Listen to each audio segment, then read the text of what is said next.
الشيطان الرجيم والذين اتخذوا مسجدا ضرارا وكفرا وتفريقا بين المؤمنين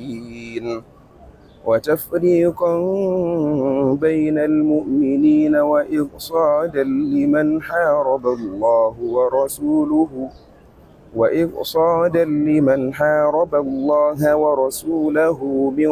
قبل وليحلفن إن أردنا إلا الحسنى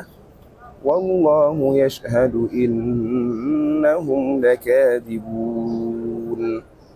لا تقم فيه أبدا لمسجد أسس على التقوى من أول يوم أحق أن تقوم فيه رجال يحبون أن يتطهروا والله يحب المطهرين أفمن أسس بنيانه على تقوى من الله ورضوان خير أم من أسس بنيانه على شفا جرف هار فانهار به في نار جهنم والله لا يهدي القوم الظالمين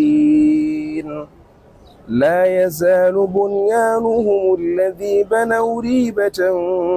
في قلوبهم إلا أن تقطع قلوبهم والله عليم حكيم. الحمد لله.